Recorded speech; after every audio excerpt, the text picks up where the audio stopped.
continuamos con la serie Las parábolas del Señor. Ya vimos dos parábolas. ¿Cuáles parábolas vimos con el Padre Marco? ¿Cuáles vimos? La parábola del sembrador, y oramos para que el Señor hoy nos dé un corazón para que caiga la semilla ¿dónde? En tierra fértil y dé fruto al 30, 60 y 100 por uno. Y también vimos la parábola de la higuera estéril. Hoy vamos a ver la parábola de las 10 vírgenes. El Antiguo Testamento tiene una abundante evidencia profética sobre la primera venida del Señor. Ya los profetas de la antigüedad habían, valga la redundancia, profetizado que el Señor mismo, Dios mismo, iba a tomar forma de hombre, iba a venir a la tierra. En Isaías 7:14, el profeta Isaías, siglos antes de que Jesús viniera a la tierra, había dicho que la Virgen iba a dar a luz un niño y su nombre iba a ser Emanuel, que significa Dios es con nosotros. El mismo profeta Isaías en el capítulo 53, verso 8 dijo que este Mesías iba a ser aprehendido, iba a ser juzgado y se le iba a dar muerte. Profetizó su muerte. El salmista en el Salmo 16:10 dijo: no dejarás para siempre mi vida en el sepulcro, no permitirás que tu siervo vea corrupción. Profetizó la resurrección del Señor. Pero no solamente eso, desde la antigüedad, los profetas del Antiguo Testamento también profetizaron la segunda venida del Señor. Por ejemplo, en Zacarías 14:4 cita que Él va a venir y va a poner la planta de sus pies sobre el monte de los olivos y se partirá en dos, una parte al norte y otra parte al sur. Y el mismo Señor Jesús también profetizó cuando vino su muerte y su resurrección. En Mateo 16:21 el evangelista dice: desde entonces comenzó Jesús a advertir a sus discípulos que tenía que ir a Jerusalén y sufrir muchas cosas a manos de los ancianos, de los jefes de los sacerdotes y de los maestros de la ley, y que era necesario que lo mataran y al tercer día resucitara. Y el libro de los Hechos también nos relata, Lucas a través del libro de los Hechos nos relata, cuando los discípulos vieron ascender a Jesús en el cielo después de haber resucitado, se le aparecieron dos hombres vestidos de blanco, lo cual se puede interpretar como ángeles que llegaron ahí y le dijeron esto a los discípulos. Hechos 1:11, Galileos, ¿qué hacen aquí mirando al cielo?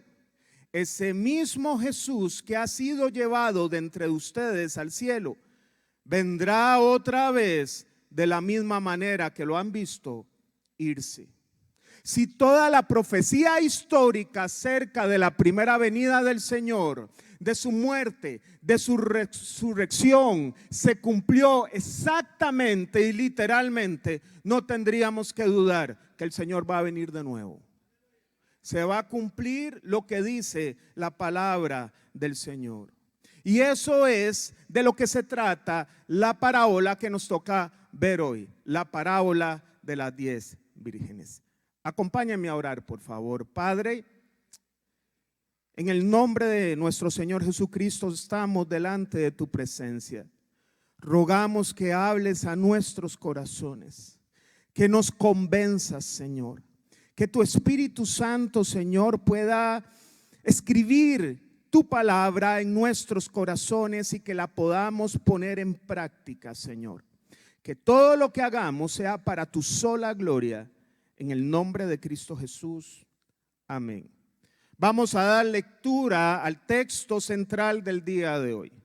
Puede ir por favor a Mateo capítulo 25 versos 1 al 13. Puede buscar su Biblia en su celular. Mateo capítulo 25, 1 al 13. Vamos a hablar acerca de la parábola de las 10 vírgenes. La Nueva Traducción Viviente dice las 10 damas de honor, y la nueva versión internacional, que es la cual vamos a usar hoy. Casi todos los textos le dice las jóvenes solteras.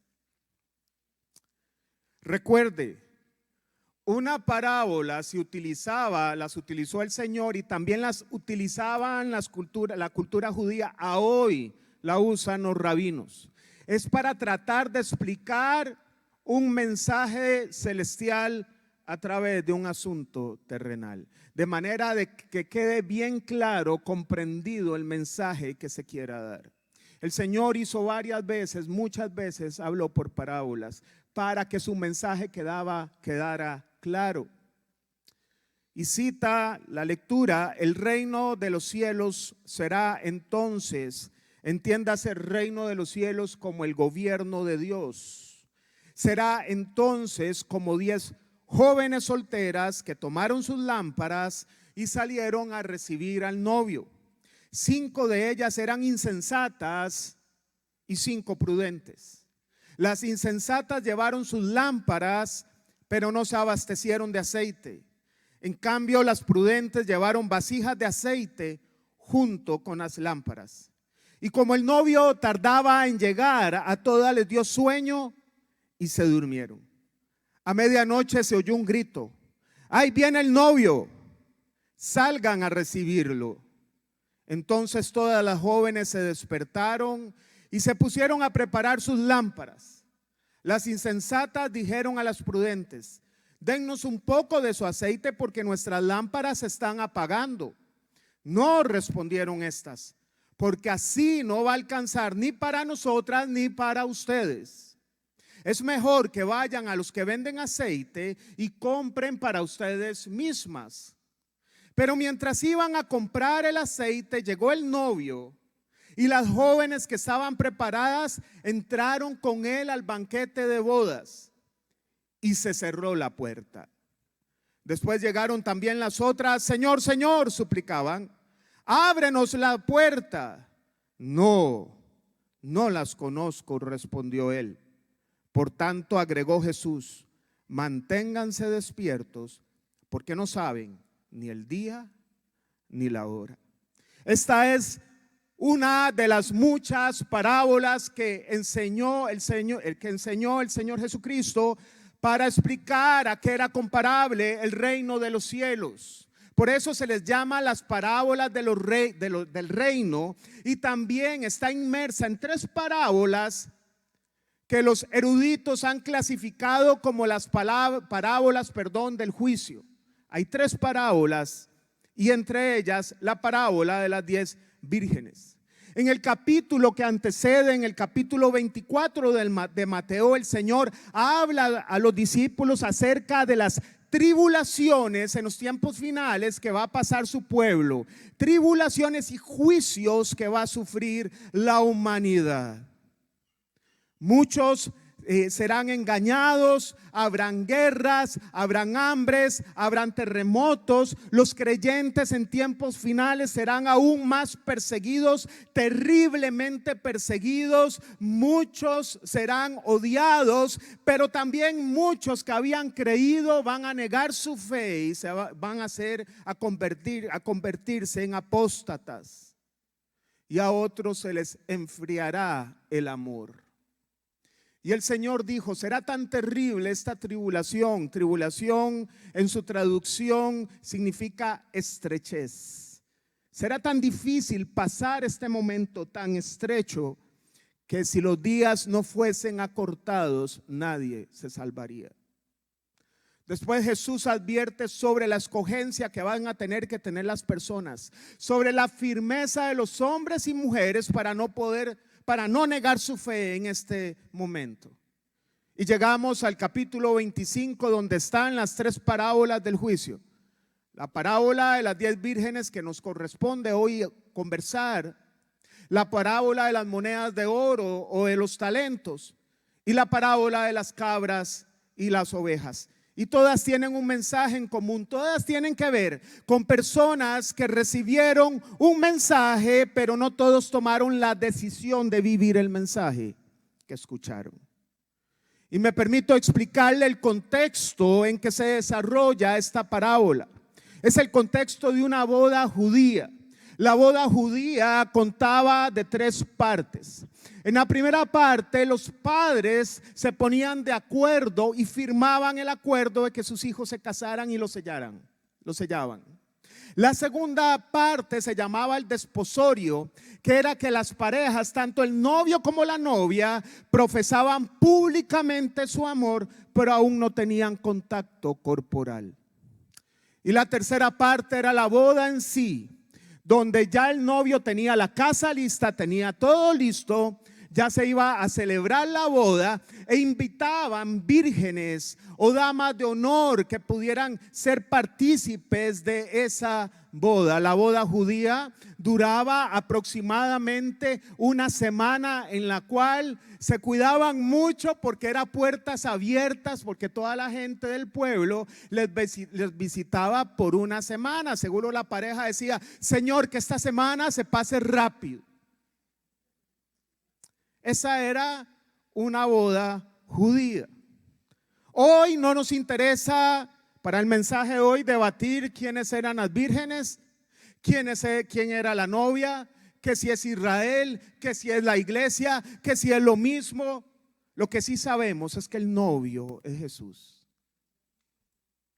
Y lo que entendemos claramente es que la llegada del novio representa la venida del Señor.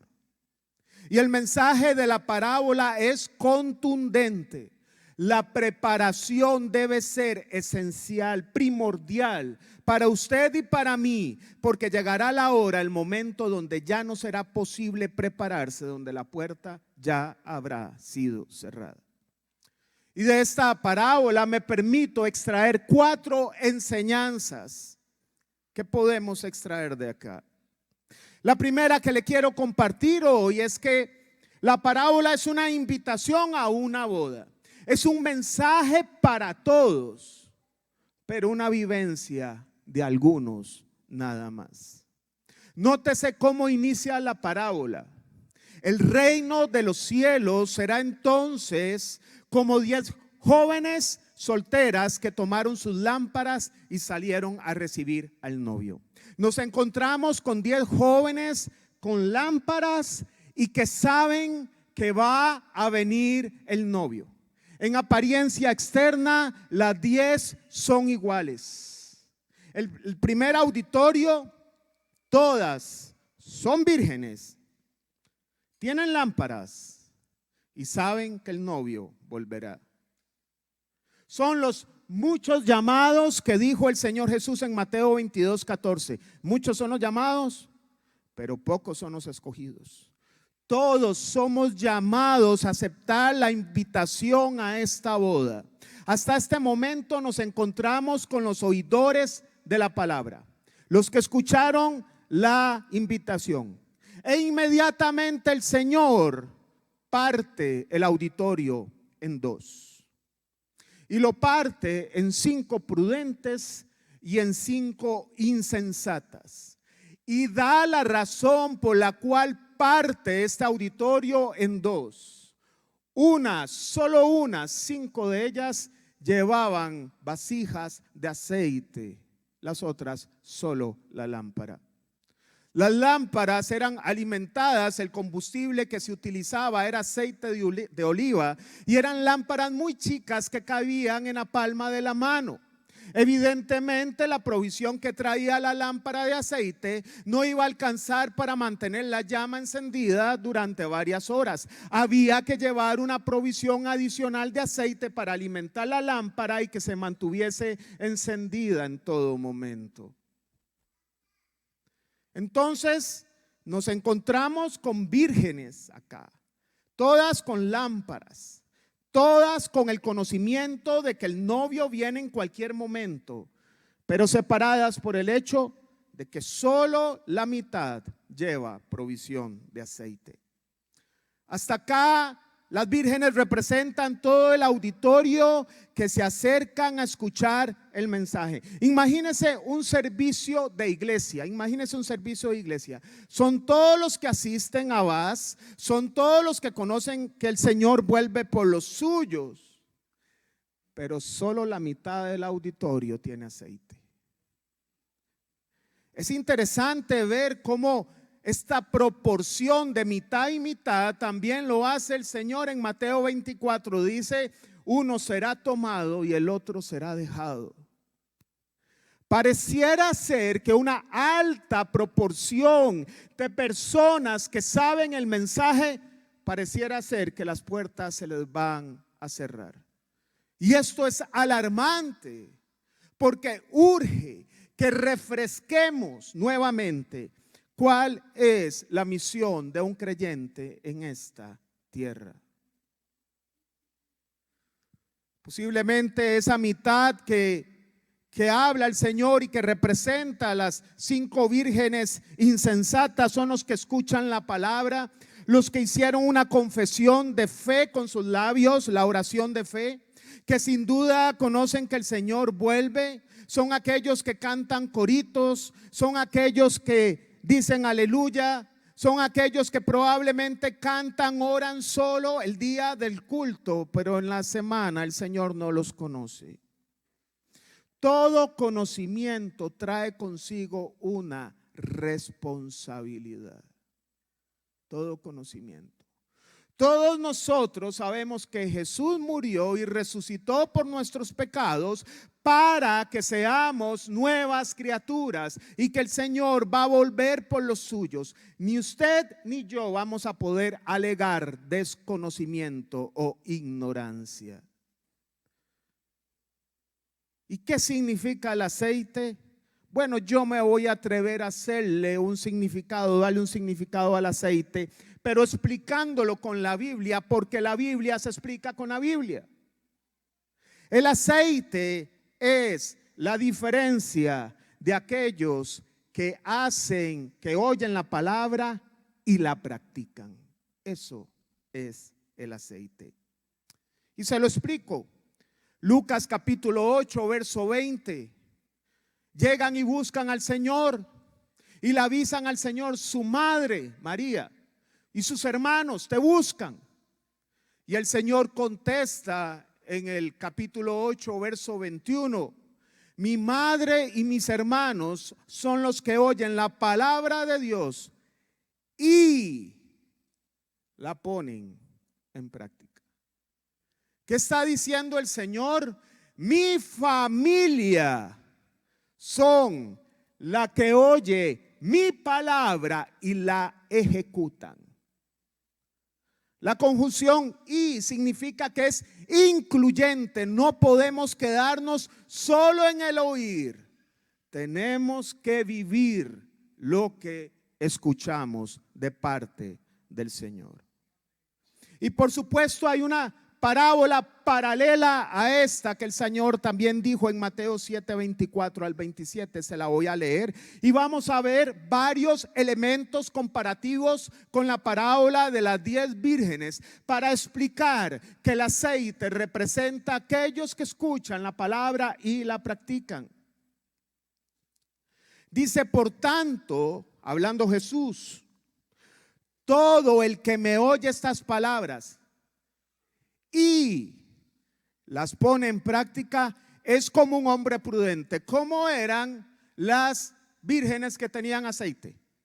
Prudentes. Ahora usa la figura de hombres y les da lo mismo. Es prudente, ¿por qué? Porque oye la palabra y la practica. Aceite. Que construyó su casa sobre la roca. Cayeron las lluvias, crecieron los ríos y soplaron los vientos y azotaron aquella casa. Con todo, la casa no se derrumbó porque estaba cimentada sobre la roca. Créame que la lluvia, doña Lluvia, no llegó el día anterior a decir, mañana le voy a caer y voy a intentar desbaratarle la casa.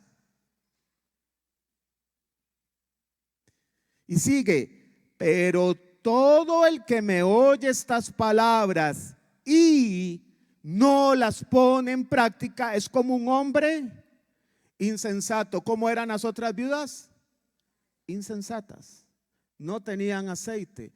Es el que escucha pero no hace. Le entró por aquí y le salió por aquí.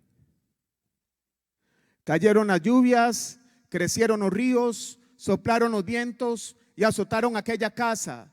Esta se derrumbó y grande fue su ruina. Y si a esto le sumamos la declaración que le hizo Jesús a Nicodemo, ¿se acuerda de Nicodemo? Un maestro de la ley, parte de los fariseos, que al final se convirtió al Señor. Fue con José de Arimatea a reclamar el cuerpo para embalsamarlo. Se convirtió al Señor. Pero esta noche, en una noche, llega Nicodemo para que nadie lo vea, porque posiblemente los otros fariseos iban a hablar: mira qué hace él visitando a Jesús. Y llegó lleno de salamerías, bien brocha. Y en medio de toda esa brochada, el Señor le contesta esto. En el verso 3, Juan 3:3. De veras te aseguro que quien no nazca de nuevo no puede ver el reino de Dios. Qué desinflada se echó, ¿verdad? Bueno, así las cosas, la provisión de aceite es el nuevo nacimiento. Porque Dios viene por una iglesia no de creyentes, porque hasta los demonios creen y tiemblan. La diferencia de un demonio y un hijo de Dios es que practica lo que ha creído. Es que se cumple lo que dice Santiago: la fe sin obras es muerta. No porque las obras surjan de nuestra propia voluntad, sino porque acudimos al Señor y nos dio una mente nueva, de manera tal que lo que antes hacíamos ya no lo hacemos hoy. Ya el pecado no nos domina. El problema es que tenemos que definir creyente. Y son aquellos los nacidos de nuevo que dan fruto interno y fruto externo. Aquellos que el pecado ya no los domina. Romanos 8:1 dice: ahora pues ninguna condenación hay para los que están en Cristo Jesús. Amén. Y sigue Pablo: los que no andan conforme a la carne, sino conforme al Espíritu. Los que oyen la palabra y la practican. Y fruto externo. El primero está alineado con el primer mandamiento: amarás al Señor tu Dios. Y como lo amo, oigo su palabra y doy fruto interno. Mis palabras, mi forma de hablar ha cambiado. Mi forma de tomar decisiones es diferente. Y en Mateo 25, 34, 36 le voy a robar un cacho a la parábola de las cabras y las ovejas. Entonces dirá el rey a los que estén a su derecha: vengan ustedes, a quienes mi Padre ha bendecido, reciba su herencia, el reino preparado para ustedes desde la creación del mundo. Y da la razón del por qué les va a dar el reino. Porque tuve hambre y ustedes me dieron de comer. Tuve sed y me dieron de beber. Fui forastero y me dieron alojamiento. Necesité ropa y me vistieron. Estuve enfermo y me atendieron. Estuve en la cárcel y me visitaron. Y después continúa la parábola y dirán: pero ¿en qué momento te vimos hambriento? ¿En qué momento te visitamos? Cuando se lo hicieron a alguno de ellos, me lo hicieron a mí, dijo el Señor. Son todos aquellos que hay un cambio personal, pero también influyen positivamente en su prójimo. Porque nos podemos encontrar creyentes que parece que la iglesia no pasó por ellos. Las palabras que usan son las mismas palabras que usaban antes. Su vida como tal parece que la iglesia no ha pasado por ellos. Así como nos hemos podido encontrar o podemos encontrar gente muy espiritual que no mueve un dedo por nadie. De los dos hay. Así que el aceite es un llamado a un nuevo nacimiento. No podemos ser los mismos que éramos antes de hacer una oración de fe. La segunda enseñanza que le quiero compartir hoy de esta parábola es que dice que el novio parecía tardar. ¿Sabe cómo se llama esa tardanza? Se llama gracia de Dios. Sigue la parábola: y como el novio tardaba en llegar, a todas les dio sueño, a todas. las 5 prudentes y las 5 insensatas. Todas se durmieron. Claro, iba a ser la medianoche. A medianoche se oyó un grito, ahí viene el novio, salgan a recibirlo. Aquí vemos una tardanza del novio, un tiempo extendido para que ellas tuvieran suficiente tiempo para prepararse. Se llama gracia. A hoy han transcurrido más de 2000 años de gracia. Entonces, en primer lugar, nadie va a poder alegar que no sabía. Y en segundo lugar, nadie podrá alegar que no tuvo tiempo. Nadie. Pero el tiempo de gracia no solo está definido al tiempo que el Señor va a venir, sino que también está definido por la vida, años de vida que tengamos en esta tierra. ¿Sabe usted cuándo usted va a morir? Pero el día que nuestro tiempo expire, ya el Señor vino por nosotros. Ya no hay forma de preparar aceite. O lo teníamos o no lo teníamos. La respuesta es obvia, no sabemos. Por eso siempre tenemos que tener listo el aceite. Si vemos el texto, tanto las insensatas como las prudentes se durmieron, pero las prudentes tenían aceite, eran nacidas de nuevo, podían estar dormidas y podían recitar aquella palabra que me decía mi mamá: en paz me acostaré y así mismo dormiré, porque solo tú, Señor, me haces vivir confiado, no hay temor. Esté donde usted, suene la trompeta y nos vamos, aleluya. Porque hay una seguridad. Pero las que no, lastimosamente, no tendrán entradas, aunque venían a la iglesia, aunque eran vírgenes, aunque tenían lámparas y aunque sabían que el novio llegaría. Sabían Biblia. Pero en realidad se les cerrará la puerta de la boda, porque la realidad es que las insensatas nunca fueron salvas. Se creían salvas, pero nunca lo fueron, porque se quedaron solo en la confesión de labios, pero sin un corazón transformado. Romanos 19 dijo Pablo que si confiesas con tu boca que Jesús es el Señor, y mucha gente se queda hasta ahí. Y nuevamente la conjunción y los dos procesos tienen que darse, no son excluyentes, son incluyentes. Crees en tu corazón que Dios lo levantó de entre los muertos, serás salvo. El tiempo es hoy, es el tiempo de reconocer. El griego que utiliza el original para describir arrepentimiento, metanoia, que significa cambio de camino. Es que andábamos por este camino que lleva a la muerte y el Señor nos dice: es por ese, porque yo soy el camino, la verdad y la vida, y decido cambiar de camino. Eso es lo que significa arrepentimiento. A esos es los que reciben un corazón nuevo de parte del Señor. Hoy en día, lastimosamente, muchos creyentes están buscando, más que cambiar de camino, justificar por qué están en el otro camino. Mira, es que yo dejé a mi esposa porque vieras qué señora más gritona. Es que era insoportable vivir con esta mujer. Y esta sí me habla bonito.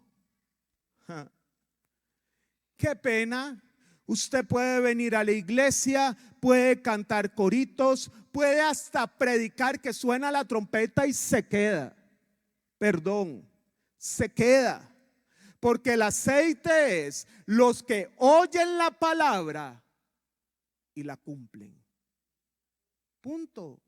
No hay otra. El Señor no va a bajar su santidad para acomodarse a nuestra forma de vivir.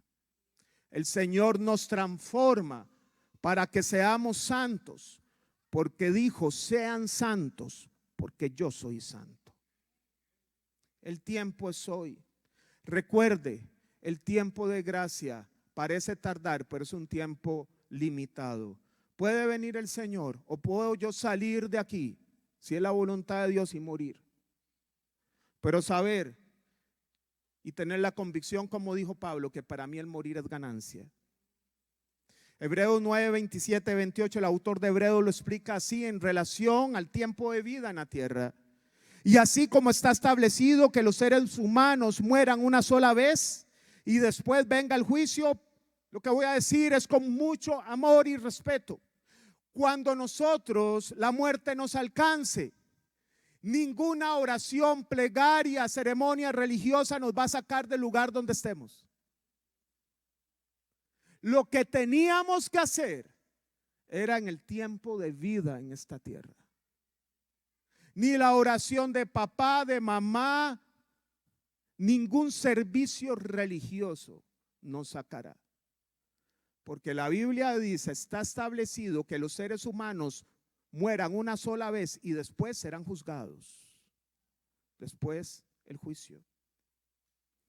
También Cristo fue ofrecido en sacrificio una sola vez para quitar los pecados de muchos y aparecerá por segunda vez, su segunda venida, ya no para cargar con pecado alguno. Sigues en pecado, no te preocupes, vamos a hacer una cruz y voy a morir de nuevo. No.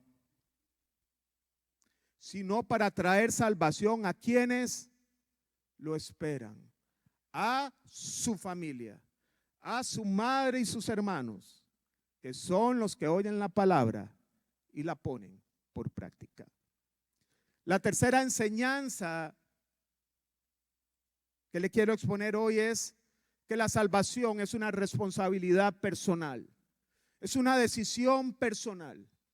Las vírgenes prudentes respondieron a la solicitud de aceite de las insensatas.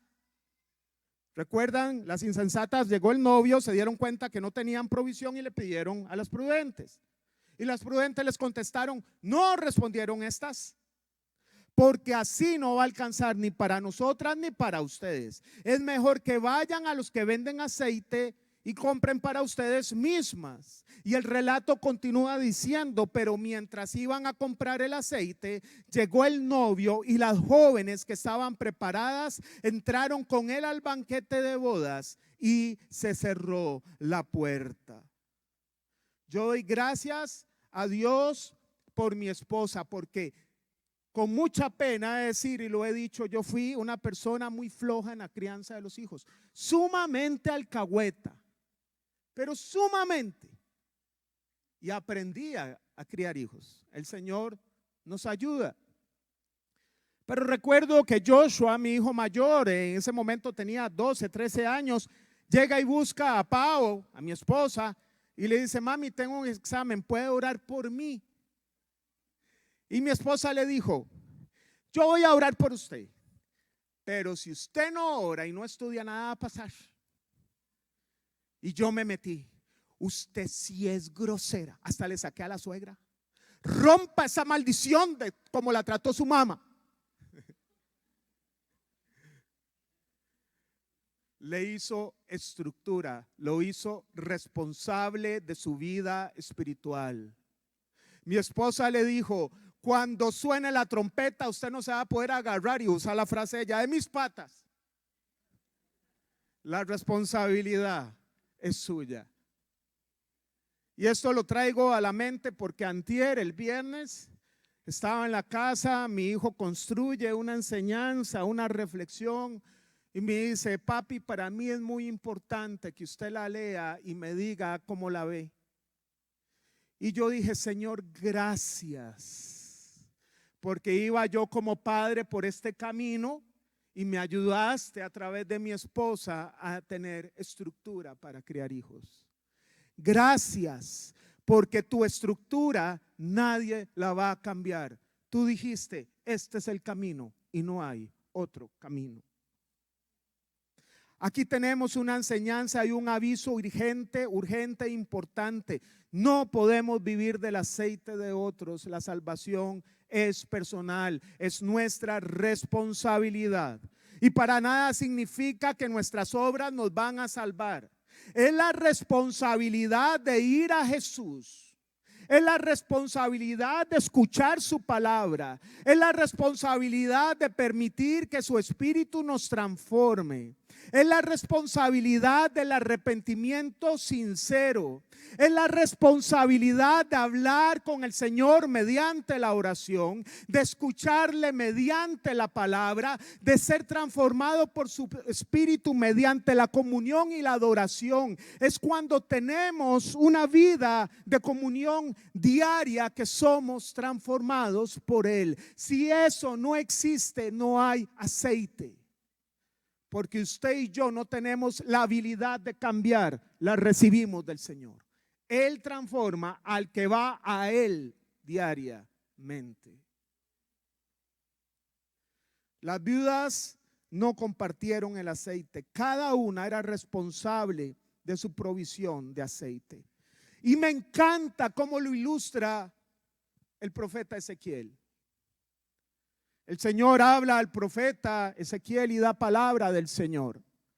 En Ezequiel 18, 19, 20 dice: pero ustedes preguntan, ¿por qué no carga el hijo con las culpas de su padre?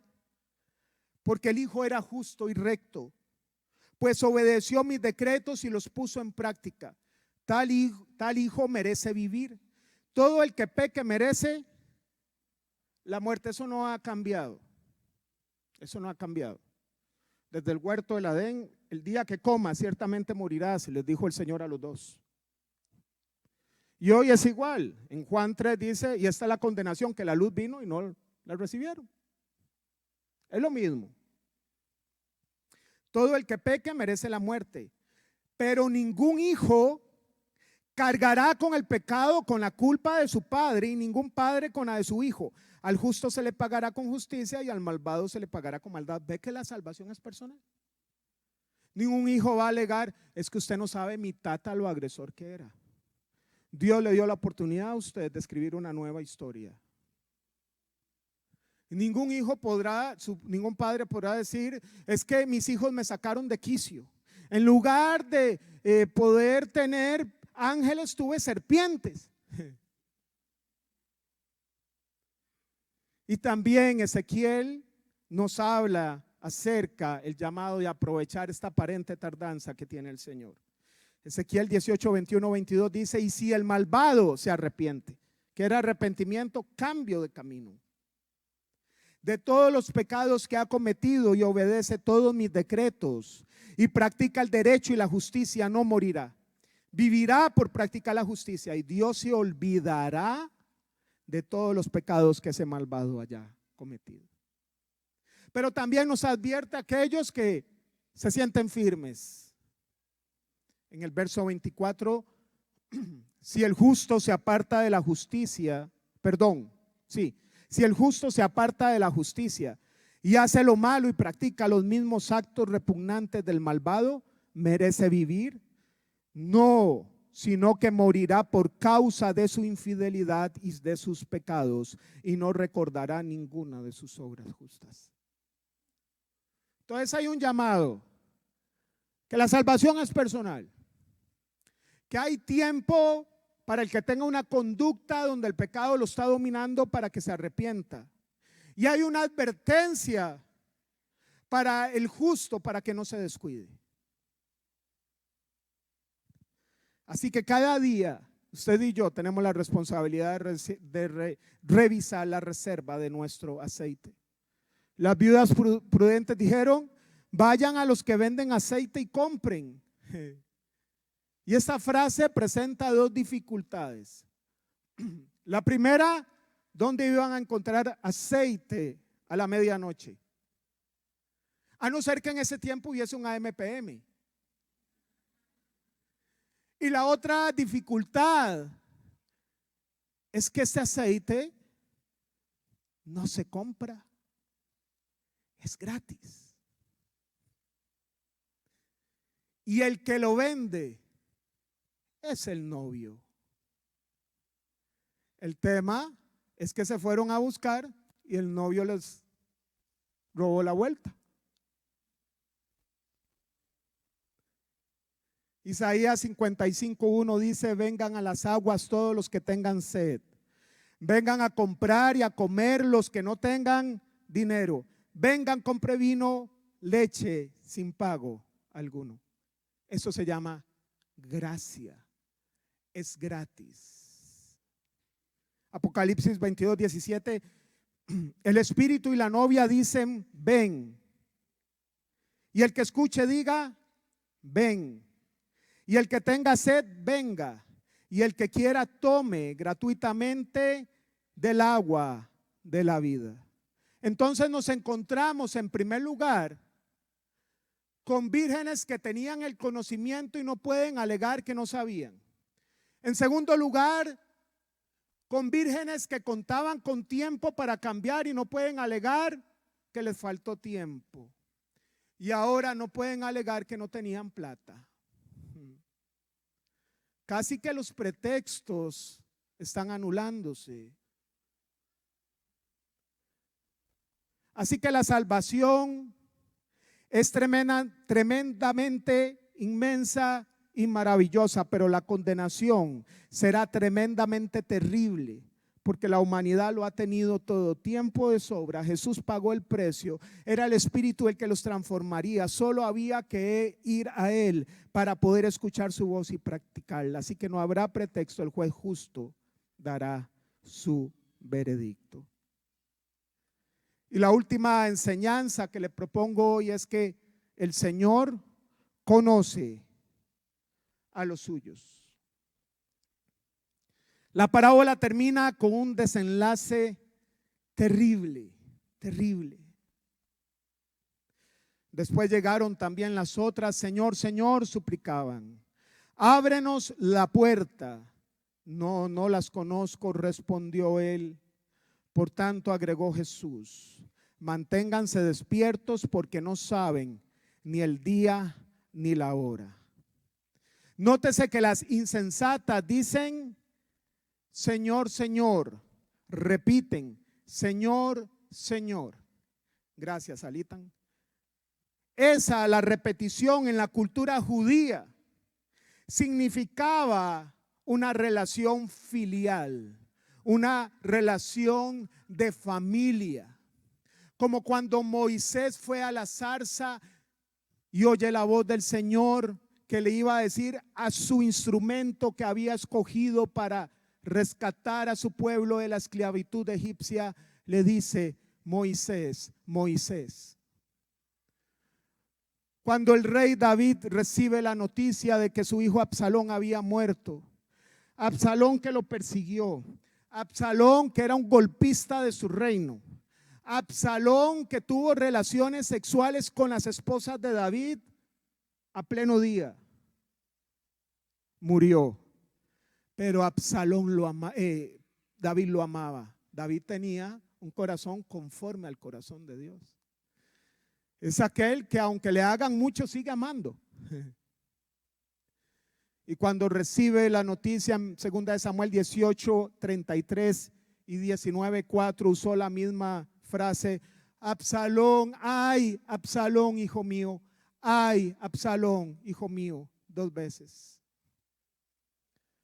Cuando Eliseo ve a Elías, su padre espiritual, el profeta Eliseo ve al profeta Elías. En ese momento no era profeta Eliseo, pero Elías, Dios le iba a transferir el llamado. Es más, una doble porción pidió Eliseo. Y ve partir a su padre espiritual. Exclamó Eliseo: Padre mío, carro y fuerza conductora de Israel. Segunda de Reyes 2:12. La repetición en la cultura judía se usaba para expresar una relación de cercanía. Las vírgenes sentían que eran cercanas y le llaman Señor, Señor. Ellas creían que eran hijas, pero el Señor les dijo: no sé quiénes son, no las conozco. Y le cuento una parábola o una historia semejante. Mateo 7, 21 al 23. No todo el que me dice, no todo el que crea que está cercano. No todo el que me dice Señor, Señor entrará en el reino de los cielos, sino solo el que hace la voluntad de mi Padre que está en el cielo. Solo el que tiene aceite, solo el que escucha el mensaje y lo practica.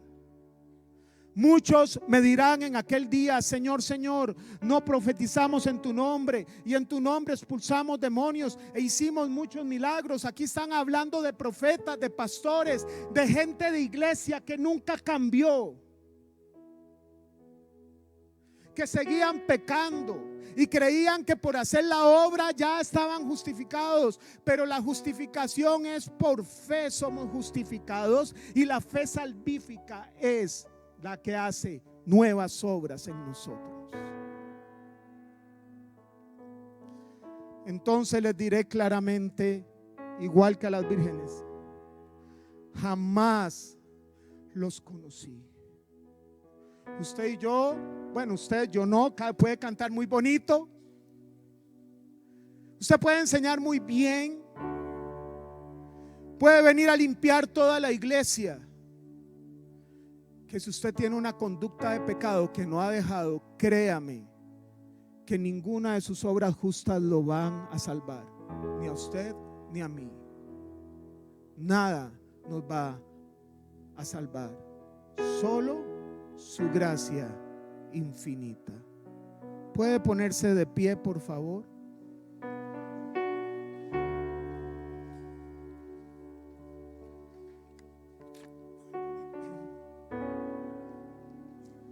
Detrás de cada parábola del juicio, que parece una palabra dura, detrás de cada parábola está el amor del Señor. Está el amor que te dice: no quiero que te pierdas. Te he dicho esto 1, 2, 3, 4 veces y parece que no te entra, pero sigo insistiendo. Cuando nos veamos, no podrás decir que no insistí y que no toqué a tu puerta una y otra vez. No lo podrás decir. Te di tiempo, pagué el precio y te di la información, solo tenías que cumplirla.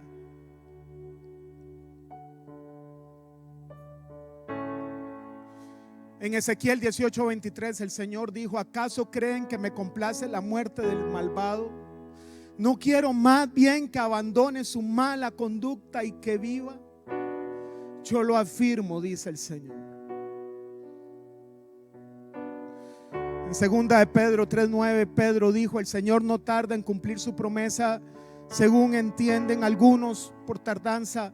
Más bien Él tiene paciencia con ustedes, con nosotros, con usted y conmigo, porque no quiere que nadie perezca, sino que todos se arrepientan. Nadie va a poder decir: el Señor me mandó al lago de fuego. Nadie. La gente se va a ir solita.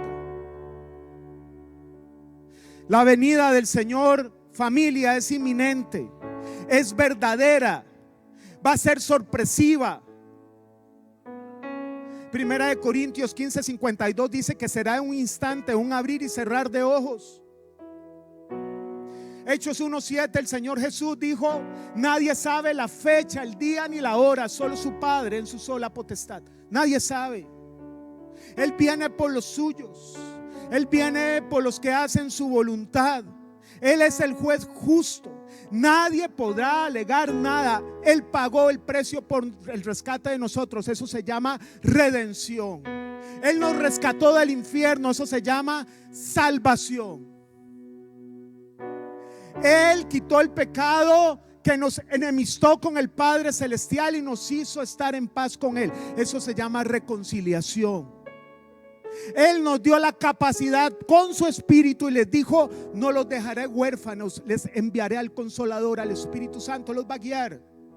La capacidad de ser regenerados, eso se llama regeneración o nuevo nacimiento. Y la obra del Señor no se quedó ahí, porque dijo: les voy a dar potestad de ser llamados hijos míos. Y puso el espíritu de adopción por el cual clamamos: Abba, Padre. Nos hizo sus hijos. Y no solamente ahí, tiene un lugar preparado Y cuando suene la trompeta, dice Pablo en primera de Tesalonicenses 4:17, que los muertos en Cristo resucitarán primero y nosotros los que hayamos quedado, decía Pablo, seremos arrebatados y nos encontraremos con Él en las nubes. La iglesia del primer siglo vivía en modo Cristo viene. La iglesia del primer siglo vivían como si ese día iba a ser el último de sus vidas. Por eso la esperanza de Pablo era más de 2000 años atrás. Y nosotros los que hayamos quedado, él tenía la esperanza de no conocer la muerte y ser arrebatado. Porque los tiempos finales no vienen, están desde que Jesús ascendió. Nadie sabía cuándo iba a volver. Estamos viviendo los tiempos del fin. Y en el cielo no va a haber cabida para alguien que desprecie toda esta obra salvífica por seguir su conducta. Llámese como se llame. El mensaje de las 10 vírgenes es para gente de iglesia, familia. Eran vírgenes, tenían lámparas y sabían que el novio iba a llegar. Es triste como el Señor pone una proporción mitad y mitad. Y nos tiene que hacer reflexionar. ¿Por qué? Porque no va a haber una segunda oportunidad. Hoy yo le hablo a quien tiene una conducta de pecado que no ha resuelto. No se la juegue. Rompa con eso hoy. Hoy le hablo al padre o madre que abandonó su hogar para que deshaga lo que hizo. No justifique su nueva vida. Si usted conoció a Jesús, si usted conoció del Señor y conociendo del Señor abandonó su casa, arrepiéntase y deje esa relación. No se la juegue. No se la juegue. Hoy le hablo a las parejas de jóvenes, de novios que tienen relaciones sexuales. No se la juegue, es pecado, está malo. No se la juegue, se puede quedar. Esto es urgente. Hoy le hablo a las familias, que es un escándalo todos los días. No se la juegue. Hoy le hablo para el que Dios le ha dado recursos y los ha malgastado y se queja, que no están contentos con lo que Dios les da. No se la juegue, eso es pecado también. Hoy le hablo a la iglesia, que quizás es uno de los entes que lastimosamente tiene más orgullo, porque cuando se equivocan se sienten tan espirituales que no buscan a la persona para pedir perdón. No se la juegue. No se la juegue. No se la juegue de no tener comunión con su Señor todos los días, porque nos puede decir: nunca te conocí, nunca me visitaste en oración, nunca leíste la Biblia, desperdiciaste los días, yo no fui tu prioridad, yo no fui tu novio.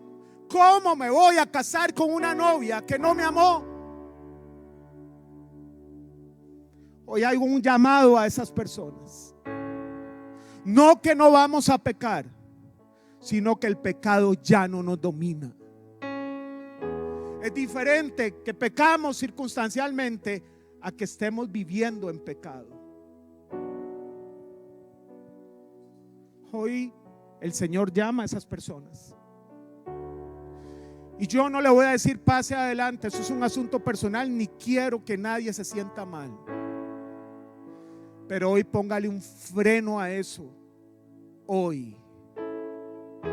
Porque cuando venga el Señor, le va a sacar a usted y a mí todas las veces que tocó a nuestra puerta. Gente, no se la juegue. Puede cerrar sus ojos.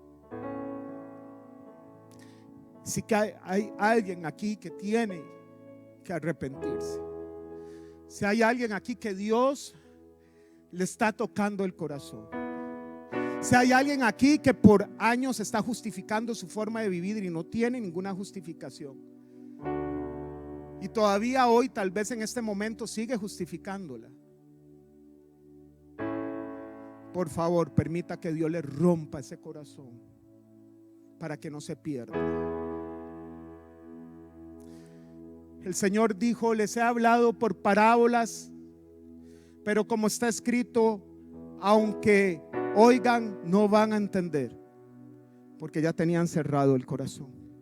Y yo le pido al Señor que tenga misericordia y que le rompa el corazón a aquel que está endurecido, para que no se pierda. Habrán decisiones difíciles que tomar, pero tómelas. Así como fuimos valientes para fallar, tengamos el carácter para salir.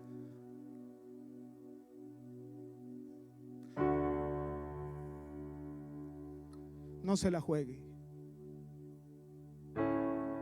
Se le puede decir: Señor, perdóname. Cada uno sabe, tiene nombre esa conducta. Dígale: Señor, perdóneme. Señor, he caminado por este camino y no es, Señor, y no salgo. Me has hablado una y otra vez, Señor, y no salgo. Ayúdame ya a no resistirme a tu Espíritu Santo.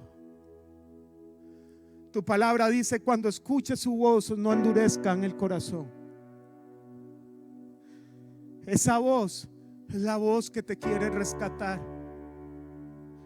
Cierre los ojos, no vea a nadie, por favor.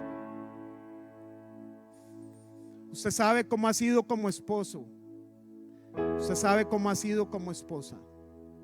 Si aquí hay personas agresoras, violentas, desagradecidas con el cónyuge, pida perdón, no se la juegue.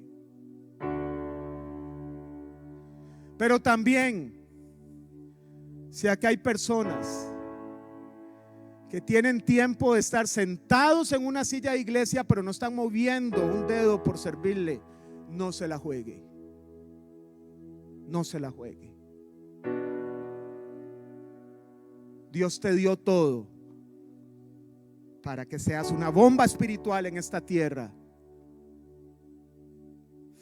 Señor, ayúdame. Habla mi corazón, convénceme. Transfórmame, te entrego mi vida. No te digo quítame, hoy te digo te entrego aquello que estorba. Hoy tomo la decisión. Hoy quiero ser como aquellos que dijiste: bienaventurados los pobres de espíritu, aquellos que reconocen su miseria espiritual, su bancarrota espiritual, aquellos que reconocen que su camino los lleva a la muerte, porque de ellos será el reino de los cielos, Señor. Yo quiero ser de esos que saben que cada día necesita que usted llene nuestras vasijas de aceite, Señor. Hoy me arrepiento de mi pecado, Señor. Hoy reconozco, Señor, me ha costado, porque en lugar de salir a tiempo me he metido más por ese trayecto y me ha costado salir. Ahora arráncame de ese lugar y llévame por la dirección correcta. Yo lo único que le puedo decir es que Dios lo ama profundamente y Dios va a pelear por usted, pero la decisión es suya. Hoy es día de arrepentimiento. Hoy es día de arrepentimiento. Eso es el verdadero avivamiento. No es caerse, ni brincar, ni llorar. El verdadero arrepentimiento es el verdadero avivamiento. Es cuando Dios te visitó y dijiste sí, te transformó. Es cuando vas a la casa y dicen: esta mujer, ¿quién era? Es diferente, este hombre es diferente, ¿qué le pasó? La luz de Cristo vino a él. Y nadie le va a robar su salvación, porque ninguna condenación hay para los que están en Cristo Jesús. Hoy el Señor te dice: te doy la invitación que seas mi madre y mis hermanos, que seas mi familia. Padre, te damos gracias por tu palabra, Señor. Te pido que bendigas a esta gente hermosa, Señor. Que la semilla no se pierda, por favor, Señor, que no se pierda. Que no caiga ni entre espinos, ni entre pedregales, ni a la orilla del camino. Por favor, Señor, esto es urgente. Por favor, Señor, por favor, ten misericordia, por favor, te lo ruego. Por favor, que ninguno de los que está de aquí se pierda, por favor. Que ninguno de nosotros quedemos atrás, por favor, Señor. Si hay alguien que se ha endurecido, arrincónalo, Señor. No lo dejes en paz. Háblale en sueños si es necesario. Háblale en visiones, Señor. Háblale con tu palabra. No lo dejes en paz hasta que se vuelva a ti, Señor.